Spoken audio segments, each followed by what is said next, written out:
I am currently in New Zealand and I'm on a Mount it's not Managua, Mount Manuaga? I'm gonna butcher that name.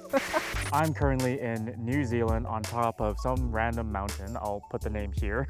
But it's been a while since I've vlogged, and while you're traveling, it teaches a lot about yourself. It pulls you in every which way. So, bringing you back as to where I was last time. Last time, I was in central Vietnam with Marissa.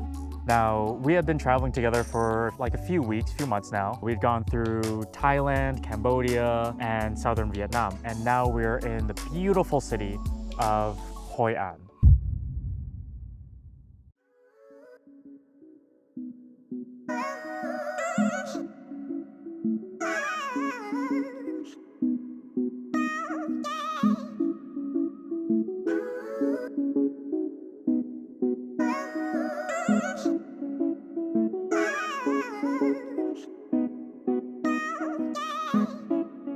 Now, Hoi An, we've already kind of blasted through the main things to do. The famous bamboo little boat thing that we were spinning around. We got our clothes tailored. We enjoyed some beautiful food. A very big hub for tourists in Vietnam.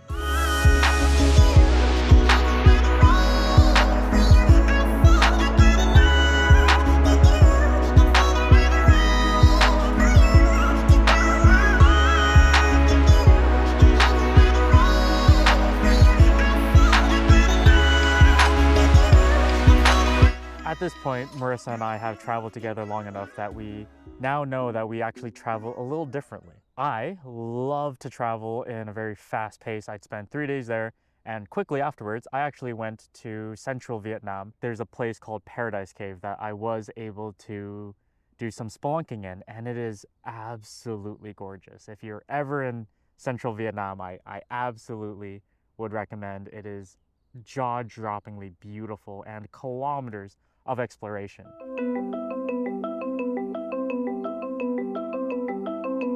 What was your name again? Edgar. Edgar. Oscar. Nice to meet you. Nice to meet you too. Yeah, there's one And there. also there's telecards. But this place is massive. Just look at what's behind me. Like the ceiling is so tall.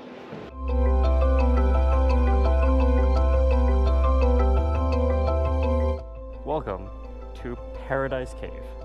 Oh my God. Just easily the biggest cave I've ever been in, and I'm speechless. And that's saying something. I've been to quite a few adventures.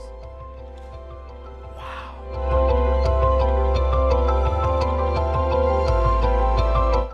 There's beautiful stalagmites, the biggest I've ever seen. Like all of this is all just stalagmite. Beautiful cave, 1.2 kilometers. It keeps going. Oh my gosh, look. It just keeps. Dude, holy. It's massive. Look at the ceiling.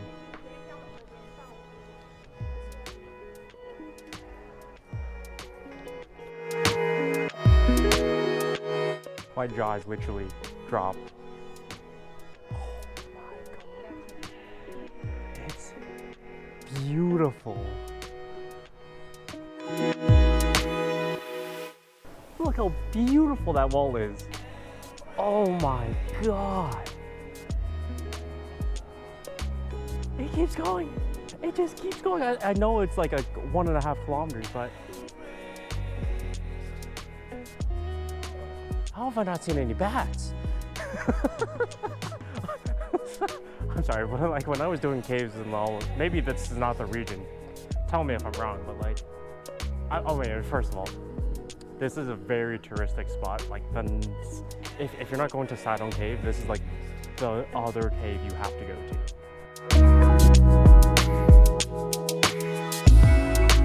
Right there, does that not look like a person like in a fetal position sitting up like hunched over?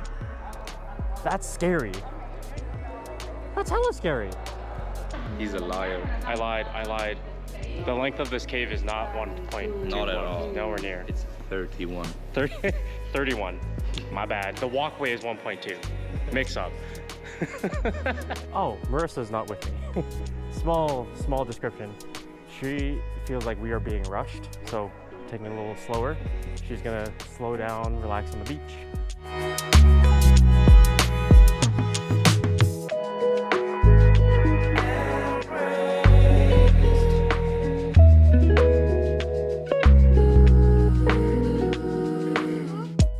It's cool in here, not being berated by the sun. I'm not like consistently sweating. And every so often, you get like a little drip of water. This has definitely been rubbed down. Like it's supposed to look like this, like little mushrooms, because that's where the water drops and it creates these things.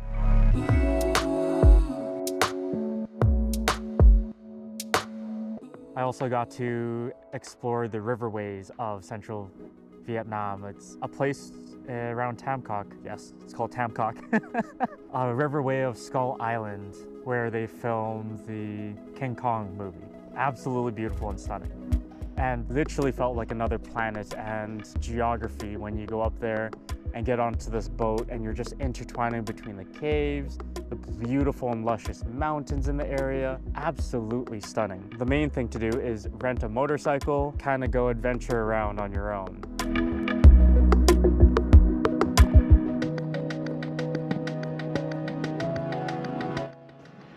Here for the sunset.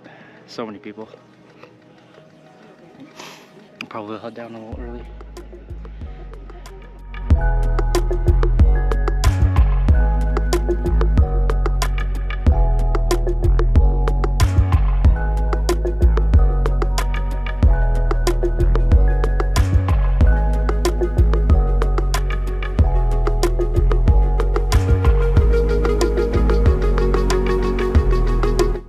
That's just how I travel. I like to go at a fast pace, get to see what I want, kind of like a vacation mode, and just move on to the next spot. Whereas Marissa would actually like to take it a lot slower. She spent the week in Hoi An, slowing down, soaking in the beautiful sun culture around Hoi An.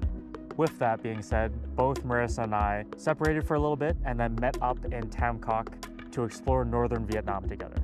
Now, there are two main things in northern Vietnam we want to do. One being Ha Long Bay. Ha Long Bay is a beautiful cruise option that you get to do in a beautiful area. It's regarded as one of the 7 natural wonders of the world. Absolutely beautiful, and I was really excited for that. And another tour called Ha Giang Lu. This has been recommended to me by literally everyone who has been to northern Vietnam, or in Vietnam in general. It is by far probably the #1 thing to do. And I've personal friends who have done it and loved it.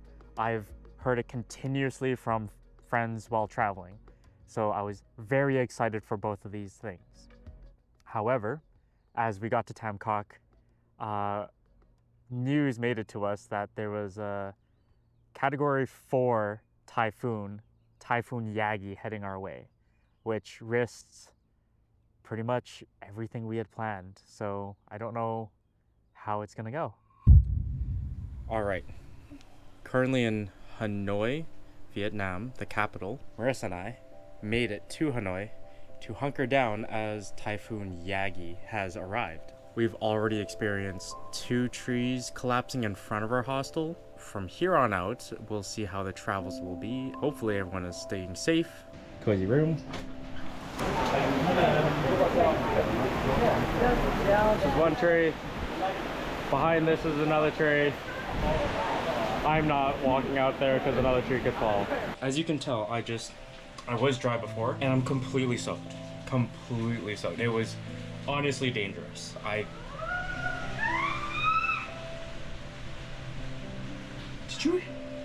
Now the typhoon itself, we more or less just stayed in our hostel and just hold it out for the night that it really wrecked the entire northern part of Vietnam. We slept through it, kind of were in and out. I remember at the front area, everyone was kind of just watching as typhoon level winds picked up and pretty much knocked down a tree on every street of Hanoi.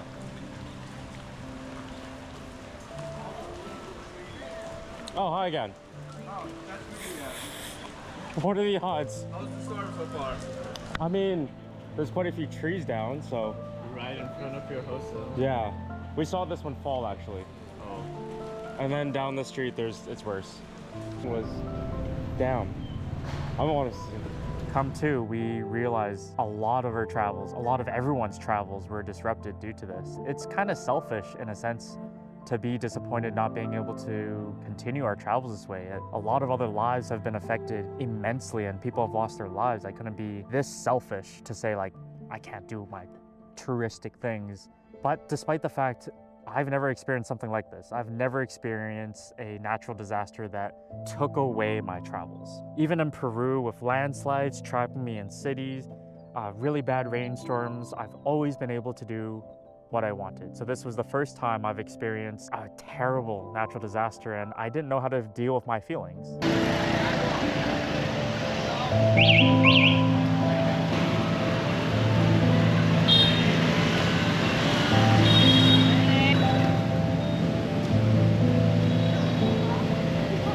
Unfortunately, my disappointment leaked onto other people around me. I'm more or less mad at myself not being able to manage my emotions with that amount of disappointment. So where do we stand now? In 2 weeks' time, I'm going to be flying out from Hanoi to Indonesia, and Marissa did not have any plans at all, which allowed her to have the freedom to go to South Korea and Japan, which she actually did, and I gave her my blessings, and we kind of parted ways, unfortunately. It's not how we wanted our travels to end, but with that typhoon and how I handled myself emotionally, I couldn't be mad. I kind of just spent a bit of time in Hanoi dealing with these emotions and eventually rolled the dice and went to Ha Giang Loop despite the warnings of possible flooding. And this was about a week after the typhoon had passed. But once I got there, it was like a miracle had happened. Every time that my mind slip, I didn't bring my swimsuit. I mean, it's in the bag. I just want to get it out. Having dreams in a dream, I wonder why I carried on with the things that made you lose your mind. There's no way I can undo what I've done. Can we be strangers again? Start fresh like a morning. What's so bad about that? So why won't you follow? Why won't you follow me home? I know I can't make you mine. Yes, Get on this view. I'm standing on a very high, precarious. so I fell down way deep. But if I can't have the real you, then let me make. Anyone who's been through a typhoon, hurricane, afterwards it's pretty much rain for a while. But when I arrived in Ha Giang, we had a massive storm and thunder, but the second we got on that tour, everything cleared up. And for the next 4 glorious days, I got to explore the northern part of Vietnam doing the Ha Giang Loop and enjoyed a motorcycle ride driven by my easy rider Yin. And she was lovely, very bubbly personality, made everyone smile, and every time we'd pass like a beautiful view, she would like open up her arms, like saying, "Welcome to my country." And she was very proud at that moment because despite the storm system, she was very happy that myself and my group got the opportunity to see this beautiful sight despite this typhoon that just passed a week ago. We enjoyed our cheers every night with the delicious food, our drinking shouts for happy water, diving into some random pools at every other intersection, and just truly, and I mean truly enjoy the scenery that northern Vietnam has to offer. It has by far been one of the highlights of my travels, for sure. After Ha Giang Loop, I flew down to Indonesia, and I want to put a disclaimer. This is something I don't typically show and want to show, but I know for a fact that hopefully it can help relate to someone else who knows what I'm feeling and knows that it is possible to get out of it.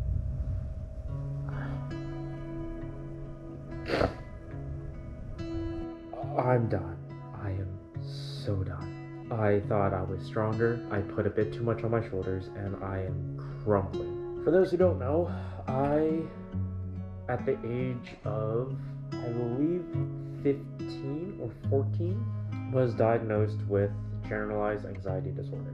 When my brain thinks of a situation, I like to overthink that situation. In so much so that when it ultimately comes to a bad ending, I blow it out of proportion. as small as like a good example was Scouts. Every Wednesday we would meet up, maybe have a campfire, we would have some fun activities, and every time it got canceled, which got more frequent, it hurts.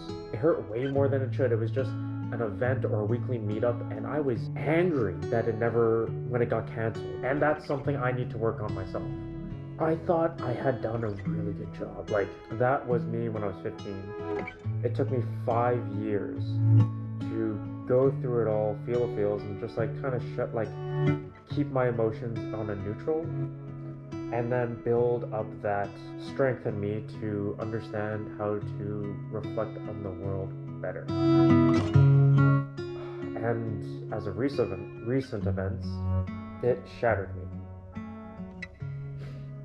That was probably the lowest I have felt in a very, very long time. No need to reach out to me, I'm doing fine, as you can tell. It was a big wake-up call because in Indonesia, I had no energy or attention to give the love and attention that Indonesia needed. I mean, as you can tell for the past year, I've been to so many dream destinations and once-in-a-lifetime opportunities. Unfortunately to me, mundane, it's another location. The first 2 weeks is very different from week 60. It sucks doing this alone as well. And I'm happy enough that I was able to call my friend Ewan, talk through these emotions that I haven't really been able to process because I've been on the go nonstop.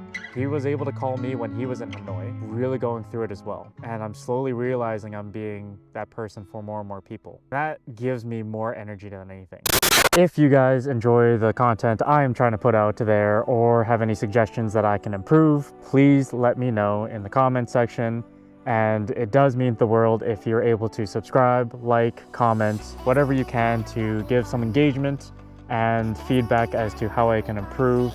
I really do think that the story that I'm leading has a positive impact in a way that it can help you, hopefully, lead and change your life in a better way.